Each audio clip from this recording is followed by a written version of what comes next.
Escape. Escape tonight to occupied France and the underground.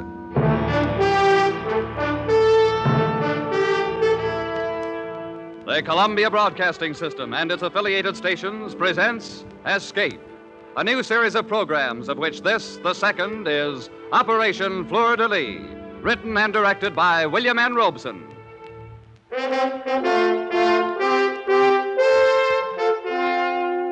Today, the 14th of July, the people of a free France celebrate the anniversary of their escape from the tyranny of the kings of Versailles.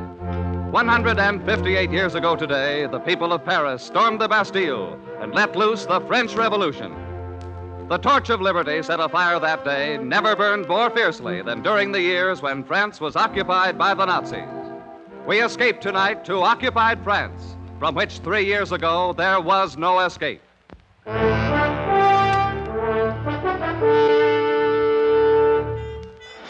You can call me Duke, but don't use my right name. I might want to go back to France someday. And there are a lot of people in the world that wouldn't understand that what I did was justified in a war. No, I don't have any regrets. Moral ones, that is. It isn't what I did to Renee that keeps me awake at nights. It's just the memory of her. There isn't much about her in my official report on Operation Fleur de Lys, but then it isn't customary to include descriptions of slim, sunburned legs and wide, deep brown eyes in a military document. And anyway, she was only an incident in the operation, even if she became somewhat more important to me. Operation Fleur de Lys began like all the others in the grubby, undistinguished house in London, which was the headquarters of the O.S.S, the Office of Strategic Services, otherwise known in various parts of the world as screwballs, cutthroats, spies, cloak and dagger boys, and American underground agents. Gentlemen, Operation Fleur de Lys is planned to assist the advance of our forces once they've secured a beachhead in Normandy. Is that where we're going in, Major? That is one of the possibilities, Lieutenant. Yes, sir. You will jump over Grandmont in northern France, here on the map. You're to set up roadblocks on these 3 state highways. Here, here, and here. There is an underground contact near Grandma's? Yes, Alcine Duton. He's leader of the local Maquis. He's expecting him. In addition, you're to block these railroad lines entering and leaving Grandmont. These operations are to coincide with the advance of our ground forces. If they land in Normandy. If they land in Normandy. You will enplane tonight at 2100 hours and will drop over your objective at, I should think, approximately 2230. Any questions? No, I don't think so, sir. Well, yes, sir, I have a question. Yes, Lieutenant? How many of us are going on this mission? Just the 2 of you. Just the 2 of us. And all we had to do was organize an underground army, disrupt the supply lines of a half a dozen Nazi divisions, and give support to the entire Allied invasion. Just the 2 of us. But that's the way the O.S.S. worked. And nobody ordered Hill and me into it. We'd volunteered. I don't know why. Maybe for moments like this one, when you get a B-24 assigned to you as a personal taxi, and there's lots of room to sprawl around after the Bombay. How do you feel? Fine. Scared? Of course I'm scared, aren't you? Me? No, this is a walk. You forget how tough it was when we were at paratroop school at Benning. Yeah, that was real rugged. If the wind wasn't right, you might land in the Chattahoochee and get all wet. And there was always the chance that you'd sprain your ankle coming down too hard. And the sun was so bright on some of those daylight jumps. Whereas we got none of those things to worry about here. A nice pitch-black night over France, no sun to blind us, no Chattahoochee River to fall into. Hey, Lieutenant. Yes, Sergeant. Skipper wants to talk to you on the intercom. Thanks. Here, use my cans. Thank you. Duke here. Lieutenant, I'm over your objective. Any signal from the ground? Yes, the one arranged. 4 dots, 2 dashes. Green. Very well. You and Lieutenant Hill move into the Bombay catwalk. I'll open Bombay doors in 30 seconds. Roger. Good luck. Thanks. Sergeant, stand by to dump those supplies as soon as we're clear. Yes, sir. Come on, Ed. This, as someone has said, is it. So soon? Just as I was settling down to a good book. Bombay doors are opening, sir. Okay, Sergeant. All right, Ed, let's check your harness. It's a frightful mess. I just can't seem to do a thing with it. I know, but this is the last party you'll have to wear it on. Okay. How am I? Well, don't look now, but your chute's showing. Tuck it in. Let's get out on that catwalk. Why, what a refreshing breeze. And all of France at our feet. You see the signal? That's what I'm looking for. There it is. Over to the left. You got it? Got it. Let's go! You kid. Sure you kid. It helps. But for those 10 seconds while you fall free, nothing helps. You hang on to the ripcord and you count off the seconds and you try not to count too fast. Your hand on that ripcord is the only certain thing in the world as you tumble head over teacups with a wind tearing sound from your ears. And there's only one thought, always the same thought, whether it's your first or your 50th jump. Will the chute open? It does. Yanking at your armpits, knocking the breath out of you, slowing you down, and you swing there like a rag doll trying to get your bearings. First, you make out the horizon. That's where the black becomes darker black, where the stars stop. And you wonder about Ed, but you can't risk calling out. And now that you're located where the stars aren't, you look for the signal light, and there it is, slightly to the left. So you tug at your shroud lines, spilling a little air to guide you toward it. And it's coming toward you awfully fast. And you hope this particular French patriot has picked out a field free of trees and church steeples. And then you try to remember all the things they taught you about hitting the ground and rolling with the wind and collapsing your chute. Because it's always like this. You always feel like you've never hit the silk before. And then you're down, and you roll just right, and you collapse your chute, and it's second nature to you after all. And then you hear footsteps running towards you. And you remember another important instruction. You whip out your automatic, and you hope your French is good enough to get you by. Qui va? Who is it? Alcine here. Fleur. De Lys. Okay, Alcine, come on. At last you have arrived, Lieutenant. So it seems. You have no idea how long we've wished for this moment. Hold it. That's my partner. Come on. Hey, Ed. Ed. Over here, Duke. You okay? My empennage is slightly damaged, otherwise okay. This is Alcine, our contact. Alcine, Lieutenant Hill. Hello, Alcine. Lieutenant, it is a great pleasure to make your acquaintance. And on behalf of my countrymen... Yeah, well, let's get these chutes buried and blow this place. Where's your transportation, Alcine? We haven't any. What? Where's the safe house? You might be able to stay at my aunt's. I don't think she'd talk. You don't think, aren't you sure? Oh, yes, I'm supremely confident that Where are the Germans? They're everywhere. And that is why I'm so glad you're here. Now we can fight again. With your help, we will kill many Boche. Oh, wait a minute. How many are there in your Marquis? Myself and 2 others. Just 3 of you? Oh, my aching back. But now that the Americans are here, we can do anything. Oh, why don't they get these things straight in London? How can we block roads with a 3-man Marquis? 3 men and an aunt who perhaps will not talk. Well, let's get cracking. Duke, you're not going through with this mad venture, are you? What would you suggest? Well, as for me, I'm all for taking the next plane back to London.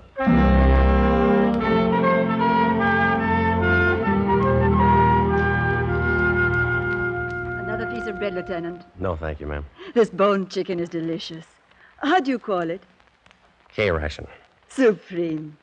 We've had nothing like it since the Boche came. Yeah, well, you get used to it. And cigarettes, Tante Marie. Cigarettes made of real tobacco. Ah, you Americans have everything. Madame, Alcine, you are kind, you are hospitable, but the comforts of K-ration will not block roads. We need men. We must form a Marquis. But we have a Marquis. Look, Alcine, there are 3 of you and 2 of us. Sure, we've got guns and we've got ammunition and supply chutes somewhere out in that field where we landed. We've got arms for 50 men. But if we had those men, we still couldn't go to war against a German division. And you said yourself there's at least a division garrisoned in Grammont. What must we do? First, we must organize a Marquis. We need men. Can you get them? I can go into the village and talk to my friends. Should have done that a long time ago. Alcine, that would be most unwise. Why? Didn't you know? Alcine is a patriot. He's a deserter from the Vichy army, so he's wanted by the Gestapo. Oh, great. And there's a Gestapo headquarters in Grammont, of course. Of course. Alcine is not one to run from danger. Oh, quite the contrary. I can get Renee to help. Who's Renee? Alcine's sweetheart, a lovely girl from Paris. Poor thing, she had to come down to the country because her house was bombed out. Let's leave her out of this. But, Lieutenant, she would be most happy to help. Alcine, you got a lot to learn about guerrilla warfare. You might as well study your first lesson right now. It's short and to the point. No dames.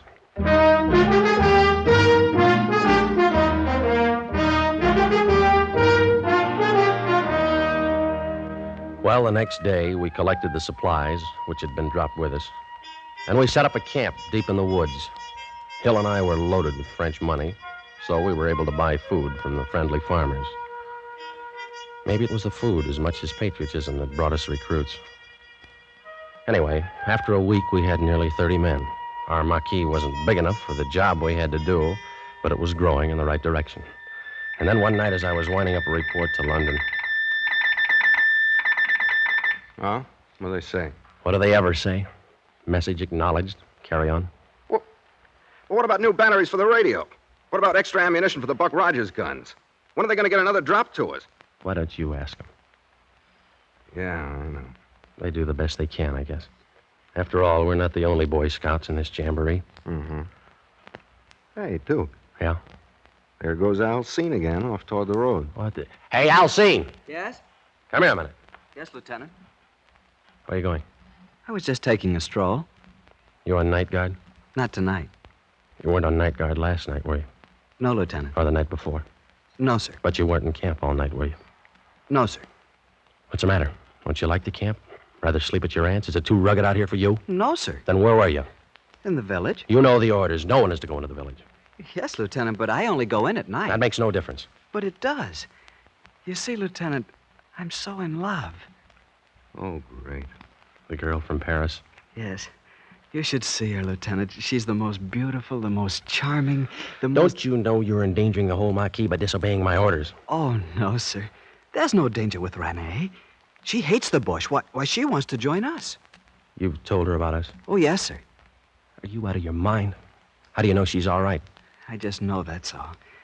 She's the most wonderful person in the world. She's a real patriot. I told you, rule number 1 is no dames. Yes, but Renee is different. Yeah. Well, you better marry her before you bring her around here, or you'll have to share her with the rest of these wolves. Lieutenant, do I understand you? Forget it, Elsie. It's just an American figure of speech. May I tell Renee she can join us? Well, not quite yet. Later, maybe. Yes, Lieutenant. Is that all? Yeah, that's all. If you got to take it, Alcine, take it easy. I do not understand. Just another American idiom, Elsie. Good night. Good night, sir. Hey, Duke. You gonna let him get away with that? Well, what are we going to do? Slap him into the guardhouse for 30 days. Only this isn't the American Army. We haven't any guardhouse. Yeah, stinks from a security standpoint. I know. If we try to keep these boys from sneaking off home every now and then, we're not going to have any Marquis. These French. An immoral race. I don't know about that. Remember Phoenix City, Alabama? Yeah. Oh, yeah, I see what you mean.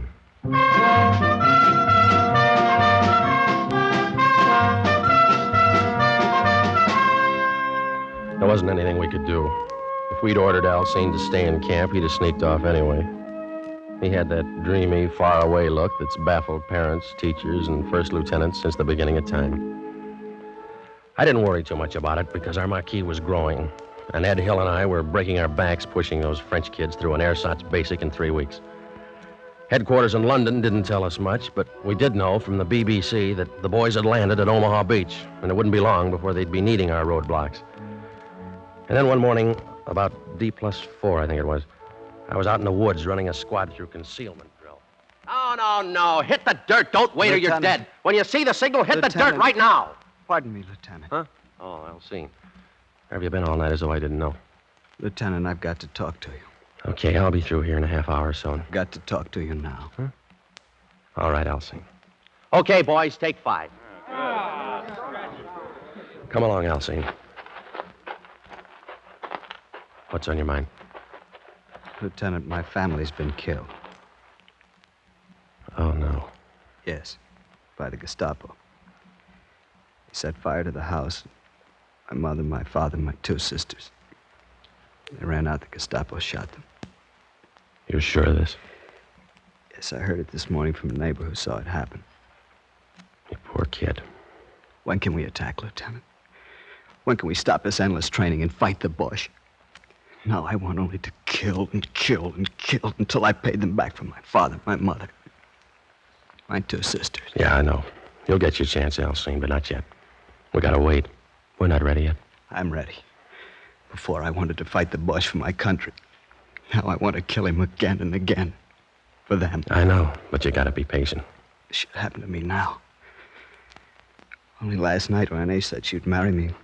Come to live here with me in the camp. I was so happy.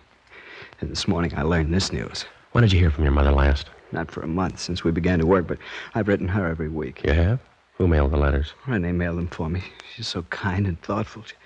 She offered to mail letters home for the other boys, too. Oh, that was nice of her. Did they take advantage of her offer? A couple of them. Who? Paul and Jean. I told them about it, and they wrote their families. And Renee mailed the letters, huh? Yeah, she's a wonderful person, Lieutenant. You're going to love her. Yeah, I think I am. She's all I've got in the world now.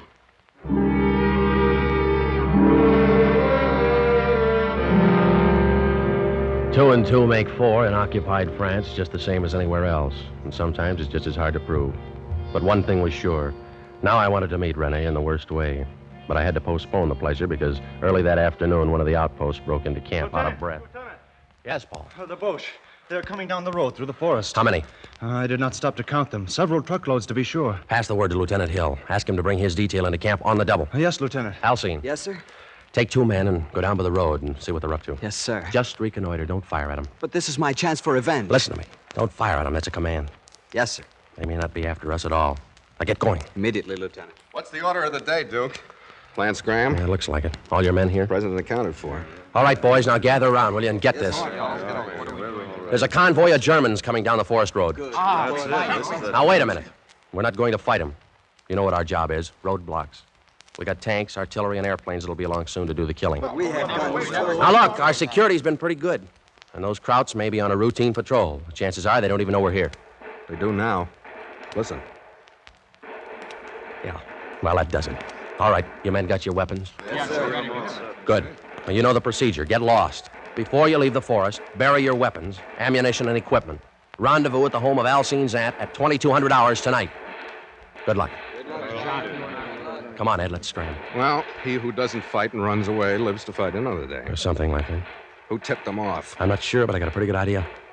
Who's down there at the road? Alcine, he's fighting a private war, the poor jerk.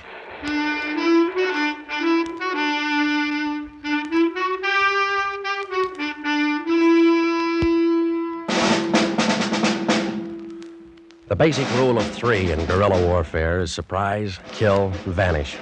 However, when you're surprised, the only rule is vanish. And we did. There were about 50 Germans and a half a dozen dogs to track our scent. They spent the day thrashing through the woods, firing into the underbrush, and finding nothing. It was a classic withdrawal, and Hill and I were proud of our little army, with the exception of Alcine, its self-appointed hero. When we arrived at his aunt's house that night for the rendezvous, a half a dozen of the boys were already there. Who is it? Fleur. De Lys. Lieutenant, come in. Good evening, madame. Alcine is already here. I'm so proud of him. Lieutenant, I was just telling Tante Marie and the boys it was magnificent. I got 2 of them. I killed 2 Boche. Your orders were not to shoot. But, Lieutenant, what would you? What happened to the other boys who were with you? Jean was wounded and captured. Antoine became frightened and ran away. That blows the Marquis. They'll get the full particulars from Jean. They haven't got him already. I'm sorry, Lieutenant, but... Quiet. Answer it, madame. Who is it? Fleur. De Lys. Open it. Good evening, madame. Come in, boys. Run in any trouble, boys? As you see, we are here. Yeah. But not for long. Lieutenant, Yes, Raoul Paul. and I wish to withdraw from the Marquis. Quit? Why? The risk is too great. You afraid? For myself, no.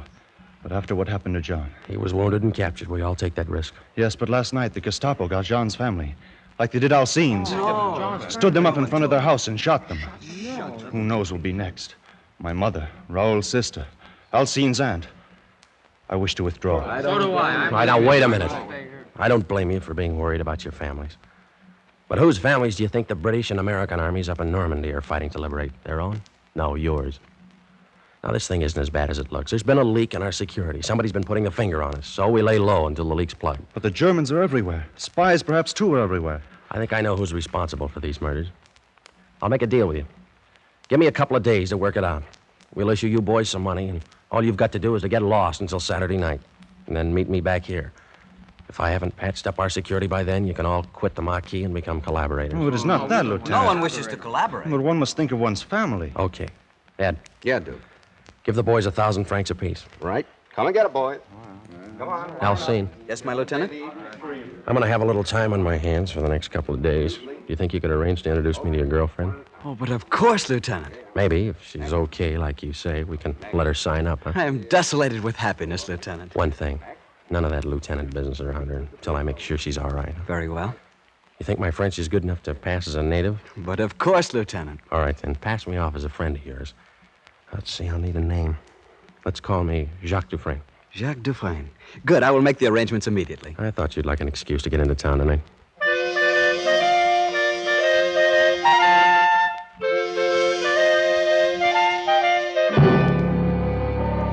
The next afternoon, Alcine brought the girl out to the woods near his aunt's house.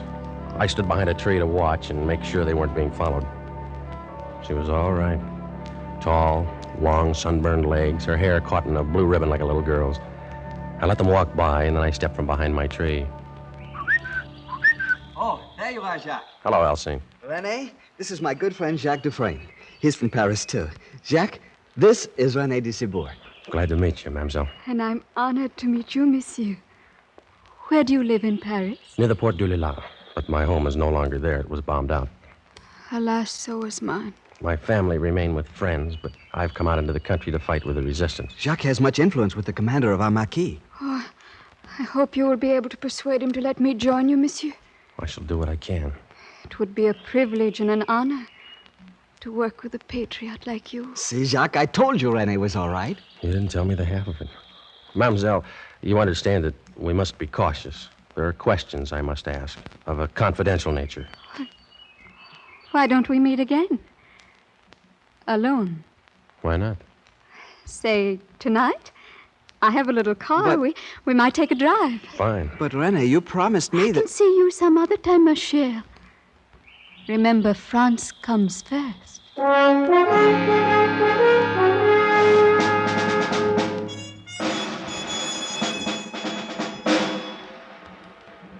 We just drove that night.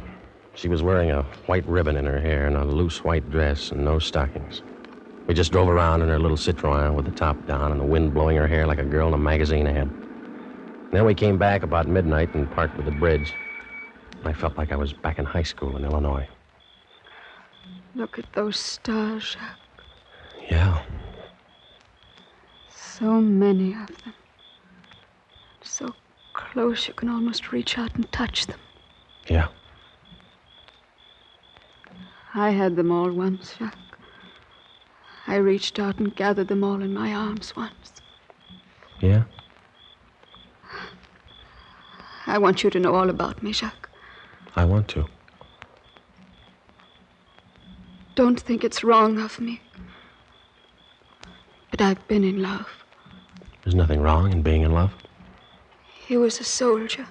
Most everybody is these days. A German soldier. Oh, Don't you think that love is bigger than war or hate or anything? yeah, I guess so. He's dead now. That's good. I'm sorry. I mean, I didn't mean to hurt you. I'm not sorry he's dead. Jacques, I'm so confused. I want to understand things. I want to be intelligent about things. Then everything gets so mixed up. Like now. Like now? Yes. Jacques, I've never been so happy as I am tonight. Not even with the German? Not even with him. Why does it have to end? Why do those blessed stars have to go out one by one to make way for another day of war? Why can't we stop time, you and I, and gather all the stars together, just for us? I don't know, baby. It's never been done before. But we can try.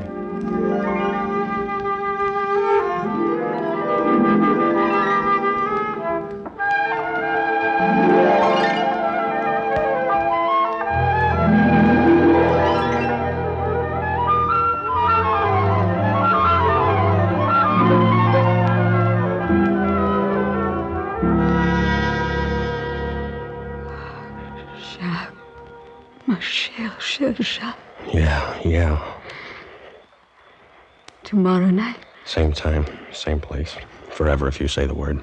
forever. Sure, why not? Who knows how long forever is in this crazy world? Why not have it together? Why not get married? Why not, my most beloved? See you tomorrow night. I'll only be half alive until then. Sherry, if you want to write to your family in Paris, give me the letter tomorrow night, and I'll mail it for you.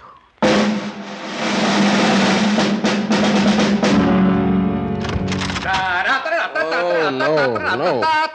All right, drop that rock and grab a sock. Rise and shine, lover boy. I brought you a cup of chocolate. Figured you want breakfast in bed this morning. Oh, thanks. How'd you make out last night? Okay. Details. Let's have the details. Nothing much to report.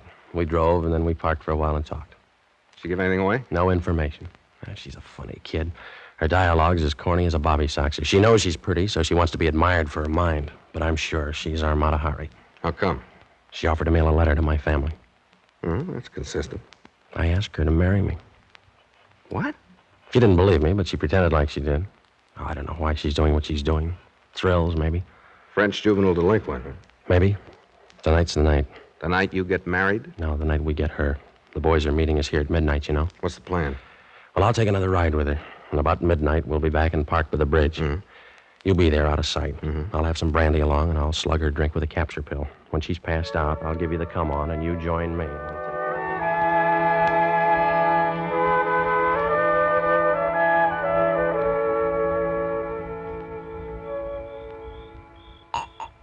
Here, baby, have another drink, huh? I shouldn't, Jack. Brandy always makes me sleepy.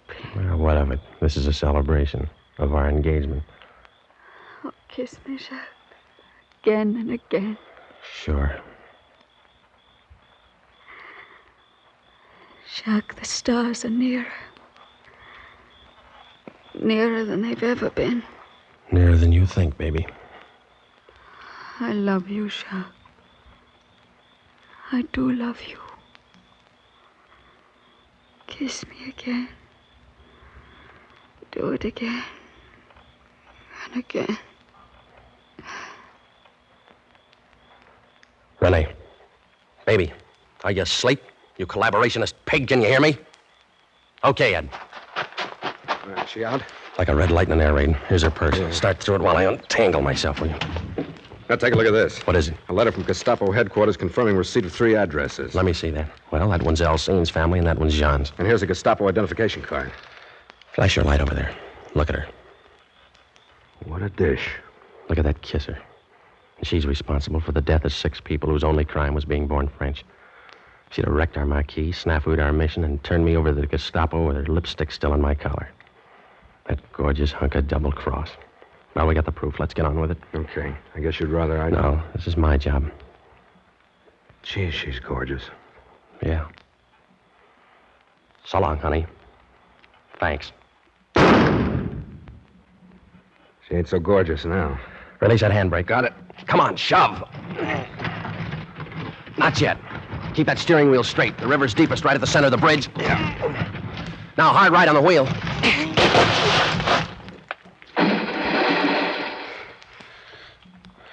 You know something, Ed? Huh? I think she finally did gather that armful of stars.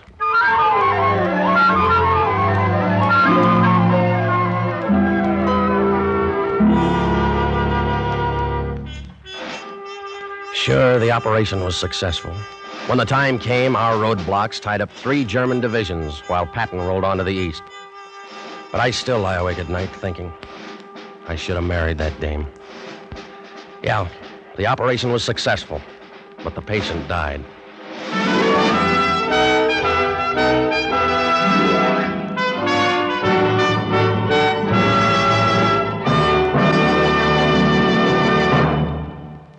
Operation Fleur de Lys was written, directed, and produced by William N. Robeson with Jack Webb as Duke, Elliott Lewis as Hill, Peggy Weber as Renee, and Harry Bartell as Alcine. Operation Fleur de Lys was based on an incident from the files of the O.S.S., recorded in Sub Rosa by Stewart Alsop and Thomas Braden. The special musical score was conceived and conducted by Cy Feuer.